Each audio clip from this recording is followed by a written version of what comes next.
I'm Andrew, and today I will be going over the B lymphocyte, the immune system of the body. Basically, this is a lymph node, a place where all of the B and T cells meet together. Like, you know those military outposts where soldiers station and make weapons and stuff? Well, the immune system is exactly the same. There are over hundreds of lymph nodes, like military bases, all over your body. So pretend this is a small blood vessel, and this is the lymph node that links to. There's millions of B cells cycling around here, so this is a B cell, right? So on a B cell, its surface, there's antibodies that can bind to a specific virus or bacteria or antigen. So what happens in the case of an infection, right? So in the first line, you have your guard cells, macrophages. Just for example, let me draw some bacteria. So there's some cells on each of these walls. Each little block is a cell. And so over here, there's some bacteria that goes inside these cells. It infects them. Let me just show you. It's here. These lines. Just make these three cells. These are the bacteria, right? So once they go inside, they infect the cell.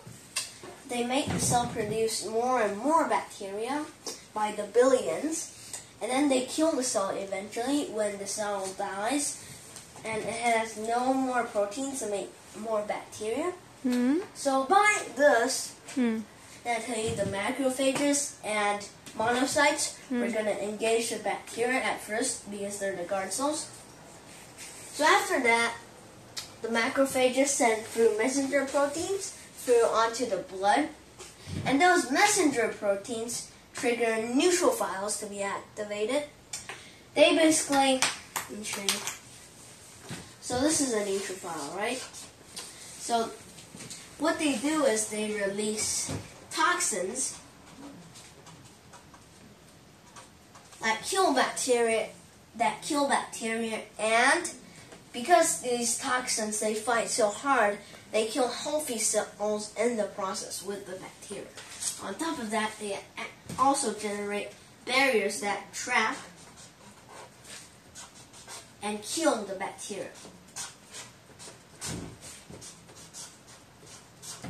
So this is the neutrophil, right? Once it becomes activated, then dendritic cells come in. So let me just draw a dendritic cell real quick. So this dendritic cell now, what this is, it has these tiny little antibodies on its surface. And then, I don't want to spend too much time drawing this. And then, what they do is, they rip the bacteria into pieces. They can actually do some killing by themselves. But when they rip the bacteria into pieces and collect samples. So by now they have pieces of the little bacteria.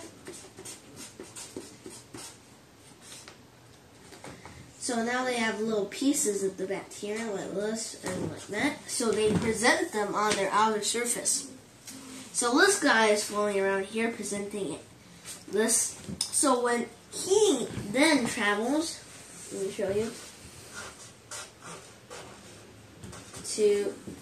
he still has this, remember, this antigen thingy that he just engulfed. So he's gonna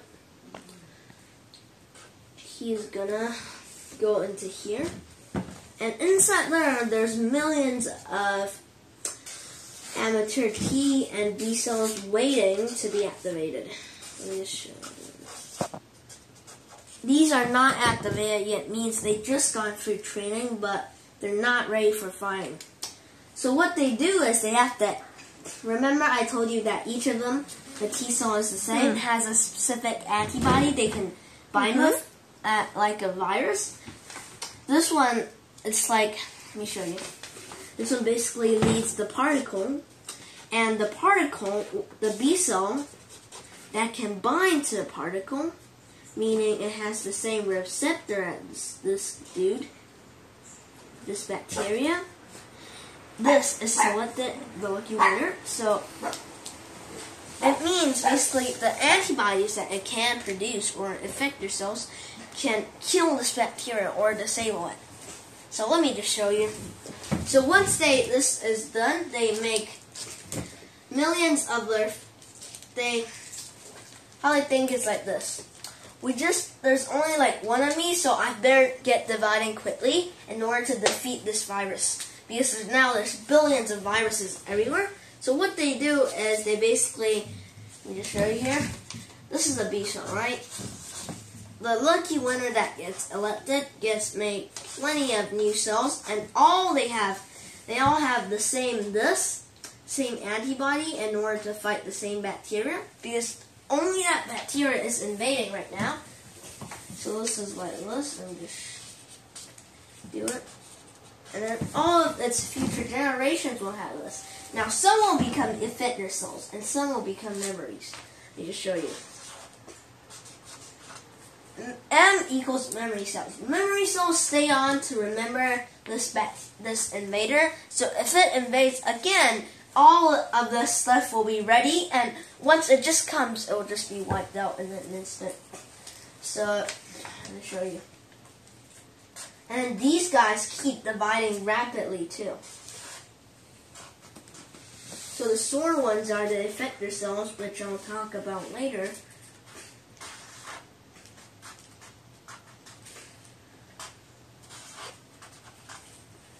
So basically it just starts to provide, a lot of them are effector cells, but some are memory. So what the effector cells does is, by this point bacteria will be everywhere, right? So the effector cell is here. So this effector cell will start producing antibodies. These that can mark the bacteria for tag on by this antibody. Basically, they bind to the bacteria, either disable them, or they can either kill them or rendering them helpless. Basically disable them and not letting them kill these cells, and also make it easier for the killer cells to kill these bacteria. So they start spitting out antibodies by the millions. So they spit out 2 million antibodies every second.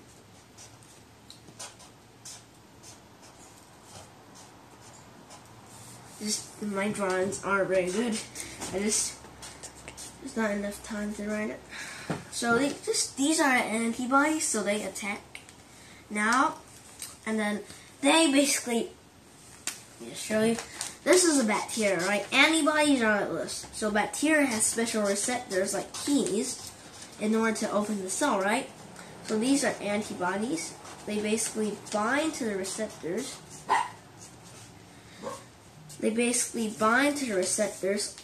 Now there's different types of antibodies too, so I'll talk about that in future videos. But first, when they bind to the receptors, it makes the bacteria have keys that they have to use to touch on to activate the cells, right? So without those keys, it won't be able to do any harm.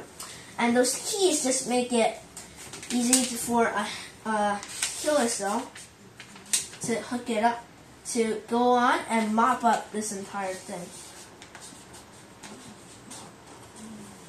So the killer cell can do its job by killing this easily. So there's also T cells, but they do the same process.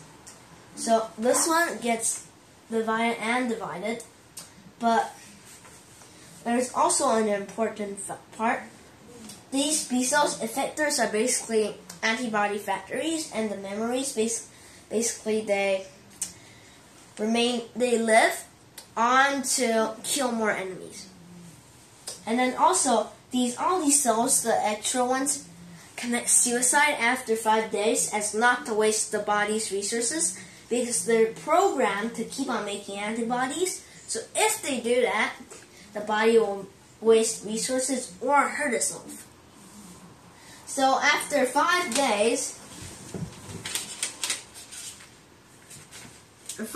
all of these cells that they produce will commit suicide.